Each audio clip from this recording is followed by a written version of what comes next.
In this video, we're going to look at permutations and factorials. We're also going to look at combinations and see when we should use each. A permutation is an arrangement of items in which the order of selection matters and items cannot be selected more than once. And then it goes on to give you this formula for permutations, but if I look closer at the formula, it's really the result of what would happen if I were to make a decision chart. Let's look at the example below. It says, for example, 8 people are running a race. In how many different ways can they come in first, second, and third? So if I were to make my decision chart, I would need 3 blanks, and then from there I would have 8 choices for my first place runner, 7 choices for my second, and 6 for my third. So if I wanted to do this permutation using the decision chart, I could just do 8 times 7 times 6. So this permutation formula is another way for us to write this out to calculate this, but basically what I'm doing is I'm taking 8 factorial, but I'm canceling out everything 5 and below. So that's why I divide by the 5 factorial. And I know I want to cancel everything out 5 and below because I only want the first 3 positions. So that's why my formula has 8 minus 3 factorial in the denominator. Let's look at a couple more examples, and we'll look at them in terms of a decision chart, but also in terms of the permutation formula as well. A roofing company has 7 jobs to complete in the next 2 months. In how many orders can those jobs be completed? So first I'm going to attack this problem by using the decision chart. I'm actually going to be picking all 7 of these jobs, just the order matters. So I'm going to go through and I'm going to take 7 and multiply all the way down, 7, 6, 5, 4, 3, 2, 1. So that answer just turns out to be 7 factorial. If I think about this in terms of my permutation formula, it's interesting because since I'm picking 7 of the 7 jobs, the only thing that matters is the order. I don't have to worry about like canceling off part of it. So what's going to happen is I'm going to be left with 7 factorial over 7 minus 7 factorial, or 7 factorial over 0 factorial. And from the investigations we've done in our homework looking at 0 factorial, I know that that is 1. So that's still going to leave me with 7 factorial, or 5040, as my answer. Let's look at another one where we're not choosing all of the options. A club with 10 members is choosing 3 different officers, president, vice president, and treasurer. If each office is held by one person and no one can hold more than one office, how many ways can these offices be filled? So the first thing I'm going to do in my decision chart is put my 3 blanks in and then pick my first position. I would have 10 people to choose from for my first position. And then because no one can hold the same office, I would only have 9 people for the second position and then 8 for the third. Looking at the permutation formula, I would want to make sure that everything's 7 on down canceled because I really only want 10 times 9 times 8. I want the first 3 positions filled, or 3 lines in my decision chart. So what I'm going to do is I'm going to do 10 factorial over 10 minus 3 factorial, which is 10 factorial over 7 factorial. And I know that the 7 factorial in the denominator is going to cancel out everything 7 on down. All right, then let's take a look at this last one here.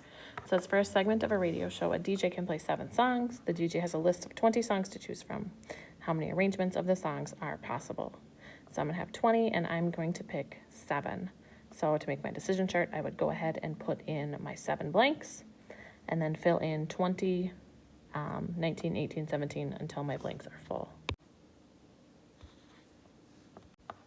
And then if I go ahead and use my permutation formula on this one, that would give me 20 factorial over 20 minus 7 factorial. And then that would cancel out everything 13 and below, which would leave me with this same result. When I cancel out the 13 factorial, I'm left with 20 times 19 times 18 times 17, 16, 15, 14, which is going to be the 390,700,800 that I already had. Now let's take a look at combinations. The main difference between combinations and permutations is that in a combination, the order that the groups are selected or the arrangement of the groups does not matter. So what I need to do is I need to get rid of all the ways that I'm counting the same group of things arranged differently, because in a combination that doesn't matter. So in this example here, it says 8 people are eligible to receive $500 scholarships, but only 3 will be selected. How many different ways are there to select a group of 3? So for convenience sake, I'm going to name my people A, B, and C. Okay. If I select people A, B, and C, then there's 6 different ways that I could arrange them. I could go ABC, ACB, etc. But in a combination, all those count as 1.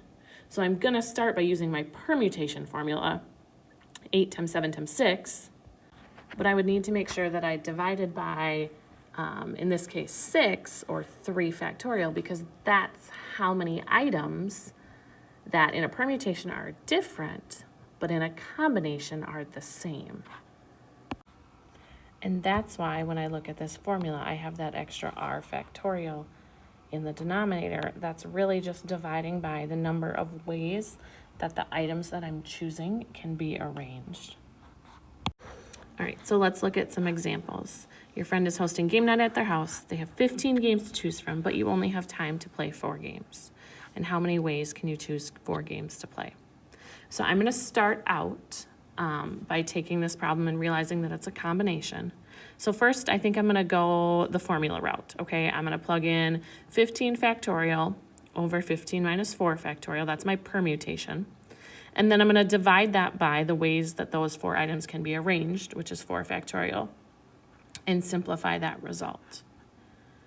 I can also look at it as a decision chart, kind of and just write it out and not go based on the formula. If I do that, I would have 15 choices for my first game, then 14, 13, 12. And then at that point, what I would need to do is I would need to divide by, say, okay, it doesn't matter whether I play this game first or last, it's still in the group of games. Then I would just need to divide by 4 factorial, because that's the number of ways that those 4 games that I choose could be arranged. And I don't want to count them as different arrangements, I just want to count them grouped as 1. Let's look at the next one. I have 20 members in a club. 5 are selected to go to the state conference. In how many ways can this group of 5 be selected? So again, this is going to be a combination.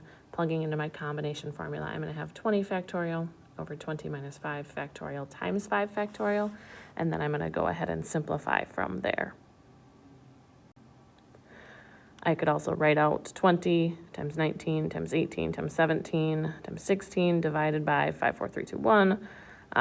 But as you can see, that's the same thing that the formula is doing. I'm just writing it out in factorial form to start with. Last one here. Your teacher told you to pick 8 of the 12 problems to complete from your homework. In how many ways can you pick the group of 8 problems to complete?